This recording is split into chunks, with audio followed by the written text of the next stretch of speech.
get off the plane. KFC. Nice. KFC. Looks like home. KFC at home.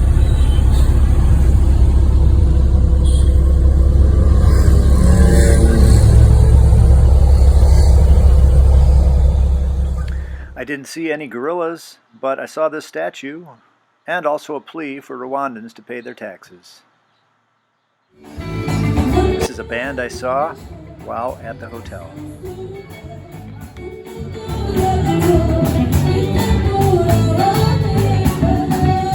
This is a view of Kigali from the hotel. It's a beautiful city located in a mountain, in a mountainous area, a bit of an urban planner's nightmare. Streets go every which way. Another gorilla statue in the courtyard of the hotel.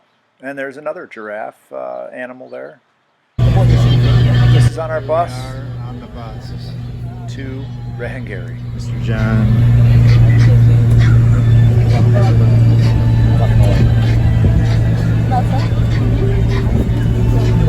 No chickens. At the church we're training at, the city has asked them to build a new and bigger church, more up to code, so that's what this is. Here we are at the worship service.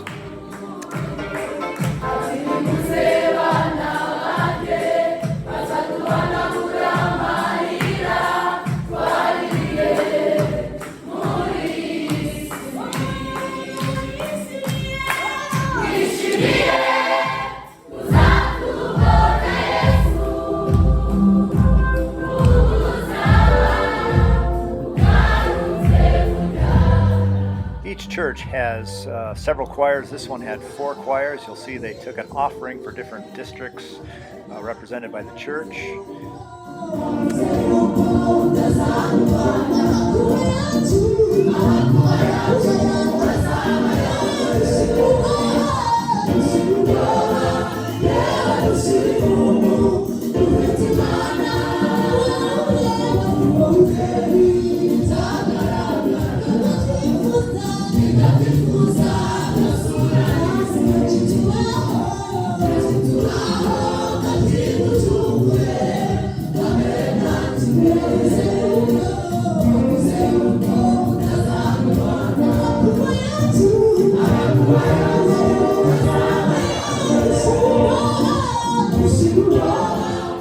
I would preach later in the service, and my translator is sitting to my right here raising his hand.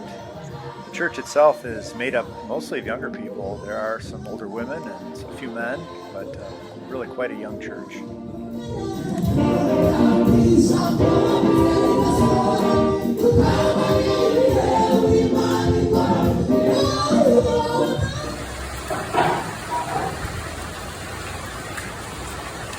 I hear the rains down in Africa, right outside my door.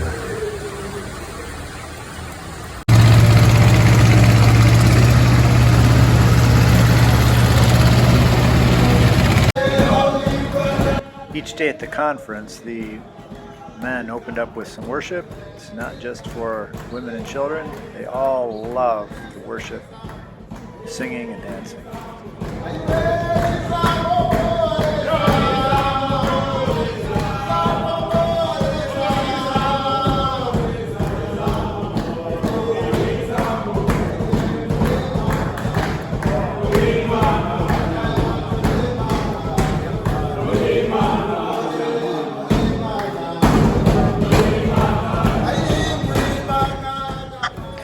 Part of their homework, they had to prepare 4 different passages, and here they are writing out the main ideas from the passages. A good portion of our time was spent in small groups where the pastors would work through individual passages and discern what is the main points.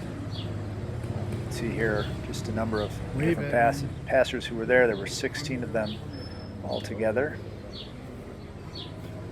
The beauty of the Bible Pathways method is that each of these pastors has agreed to pass along the teaching to another group. We heard reports back that this group of 16 pastors had trained 50 other individuals in the method that they had learned. This is Thomas. He is an English and French teacher. He wants to go to university to finish a degree. He pastors full-time at a church, and we've been communicating via email. This is a picture of the outhouse out back from the church for stalls. Not much waiting. This is the mountain, 15,000 feet, but half an hour away. It's amazing. It's a green mountain. Here's Erica's shop. Didn't know she had this. This is the bathroom we had at our hotel. It was kind of a shower and toilet combination there. This is the bed I slept in. The windows were mostly closed. That's a mosquito net. Here's breakfast. Pineapple, mango, papaya, and a passion fruit in the morning, as well as a Spanish omelet with brown bread and English coffee. This is going back to the conference ground, traveling the road. You can see some of the mountains in the distance. Musanze is surrounded by mountains. I used that as an illustration for talking about Psalm 125. As the mountains surround Jerusalem, so the Lord surrounds his people. You can see the modes of transportation, a lot of motorcycles, a lot of people just walking, a lot of people on their phones. We went to that coffee shop one night.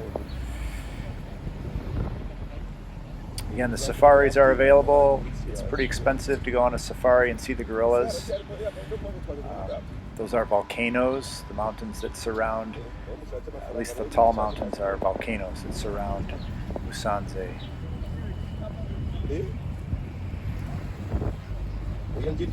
Each morning we were brought to the conference by a taxi driver.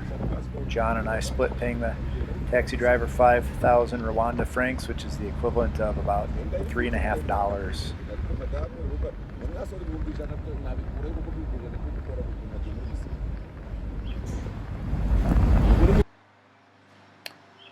Here we have Emmanuel and Juvenal. This is Thomas, the superintendent for the churches in that area. Progen, again Felicien, giving a presentation. This was lunch every day. Well, this is the lunch the last day. We didn't have pop most of the time. It was usually coffee. After lunch, took a picture with this pastor. When I preached, I wore a suit coat. They all were wearing suit coats. This is our bus ride home, and this woman is playing a game that had a video game music like what Micah likes to listen to. Here you see the river is bulging. It is full from the rains. Brown from the mountainside. Here is Kigali. Just loads and loads of people in the city, 1 million people or so. And you can't go anywhere without seeing John Deere there in Kigali, Rwanda. Thank you for watching my brief report on my trip to Rwanda. I want to thank you for those of you who gave generously to help me get the plane ticket and make the trip. Your investment in these pastors is well worth it. They are enthusiastic about learning the Bible. And for me, it really showed me, again, the value of investing in pastors around the world. It's encouraging to know that God is at work around the world. The nations are coming to him as was predicted by Christ himself. And it's been a real privilege to be a part of seeing the kingdom grow around the world. So once again, thank you for your help in prayer and finances to support my trip to Rwanda. God bless you.